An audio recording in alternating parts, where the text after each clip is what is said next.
Let's get more reaction to what happened yesterday. Karun Chandhok joins us live on Sky Sports News. Karun, it's great to see you as always. I mean, George Russell crossed the line, thought he'd won for the third time in his career, only minutes later to be disqualified. He described it as heartbreaking. How much sympathy do you have for him? A lot, actually, because I thought he drove an outstanding race. He was on a completely different strategy to Lewis, and he made the call from the cockpit to go onto a different strategy. Every one of the teams in the pit lane thought that it was going to be a slam dunk 2-pit stop race. And certainly that's what Mercedes thought as well going into it. But George made the call and said, no, I think we can hang on here and do a one-stop. He was 12 seconds behind Lewis, so he had nothing to lose, rolled the dice, and looked after those tyres at the end, under pressure from Lewis and Oscar Piastri, as you just showed there. The top three were covered by less than 2 seconds.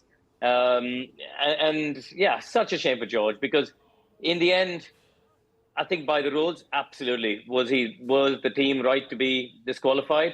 100%. The FI did the right thing there. But was that the performance difference between him winning and not? No, I don't believe it was. I think he genuinely won that race. So, yeah, it's a real shame for him.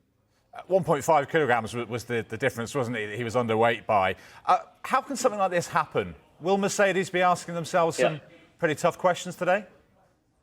They are asking those questions. In fact, just before I came on here, I just got off the phone with the team in Brackley, where they are still in the midst of the investigation. It's been, 22 hours since the checkered flag fell, so it's not even been a full day. And there's a whole load of data for them to try and go through and understand. The reality is a Formula One car is made up of a whole load of parts, and the sum of all parts has to come up to a minimum of 798. Now, what happens at the start of the race is the cars are at a certain level, but as the race unfolds, the cars get lighter just through wear and tear. The underneath the car rubs along the ground, so the plank gets lighter. The tires get more and more worn, and the depth goes down, and that takes weight off it.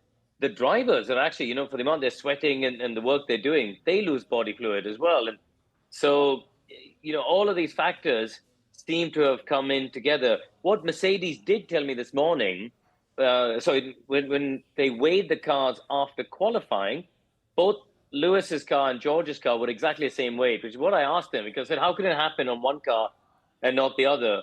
And frankly, that's the question they're asking themselves, is how did one car end up being 2 kilos lighter than the other?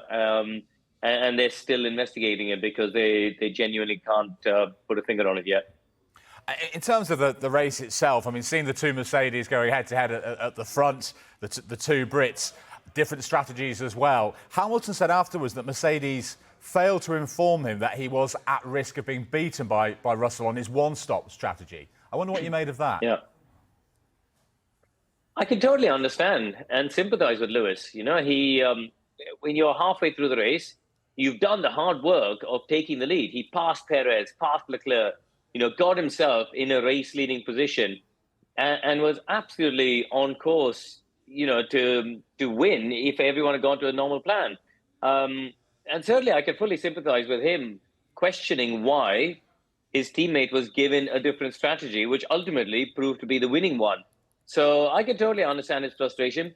But from Mercedes' standpoint, I think they were in a difficult place. With Lewis, they couldn't afford to take the risk, because if, for example, the tires completely degraded, then he would have lost that race and Oscar Piastri would have won it. Similarly for McLaren with Oscar Piastri, they couldn't take that risk. Their fight is with Red Bull for the Constructors' Championship, so they couldn't roll the dice and switch to a one-stop.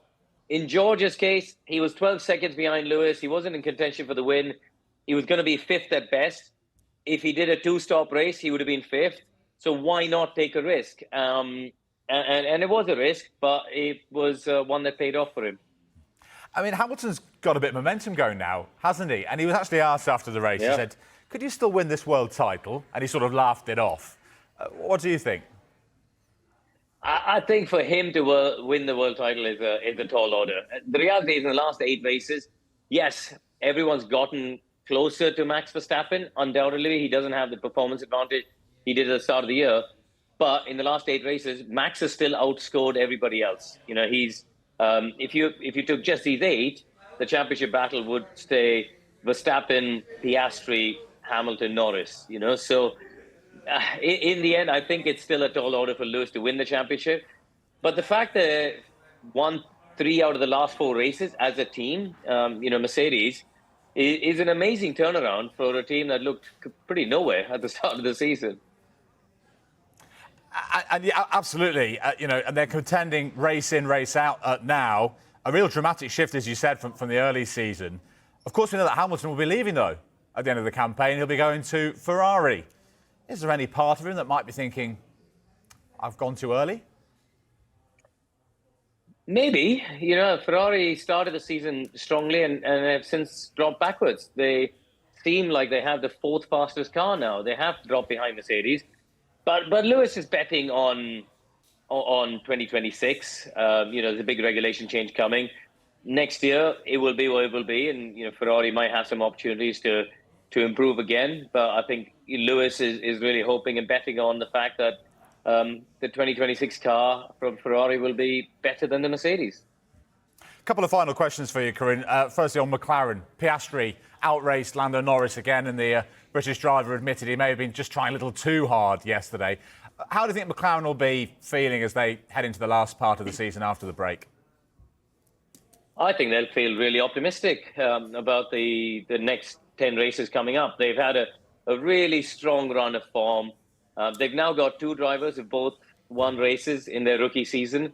And I think Piastri is really starting to come good. I think if you look at the race he drove yesterday in Spa, he could have won that race. I think he made a bit of a mistake at the pit stop, lost 2 seconds there, went a bit long and sort of ran into the front pit stop, the front jackman. So that cost him a couple of seconds, and in the end, he lost by 1.1. So, and Lando, I think, would be frustrated. He looked very downbeat, understandably, because he made a mistake on the opening lap, lost probably 2 or 3 places, and that cost him. You know, throughout the race, he couldn't really recover that. And we've seen now in Spain, we've seen in the sprint race in China, we've seen in Budapest. You know, we've had 3 previous occasions where on the start and the opening lap, Lando's lost out, and it's cost him at the end. So it's something really for him to think about over the summer break. Yeah, and it's a 4-week break now, as you say. Then it's the last 10 races of the season. What about Max Verstappen then? He's got to sort of sit and stew, I guess, on what's been a disappointing month or so for him. But he still leads the way by 78 points in the championship. Will he still be confident of winning a 4th consecutive title? You say it's been a disappointing month, but as I said before, he still outscored everybody else in the last 8 races. So, you know, when it comes to the championship battle, he's the one who's consistently stood out. I mean, honestly, his qualifying lap in the rain on Saturday in Spa was one of the best things I've seen in Formula One for a very long time. He was 0.6 faster than anybody else. And the rain is a big equalizer, to be honest, in terms of the playing field. And he was outstanding. So he's lost none of his speed. At Silverstone, he finished second, and on a day where the McLaren and the Mercedes were faster cars. But he's keeping himself in play. I think he'll be ramping up the pressure on Red Bull to make sure that they don't end up with the 2nd, 3rd, or 4th fastest car in too many races, because that's the risk for him. If they are the 3rd fastest car, and George, Lewis, Oscar, and Lando are all on top form, suddenly Max is 5th. And that's the risk for him. So I think he'll be putting the pressure on Red Bull to keep the development up.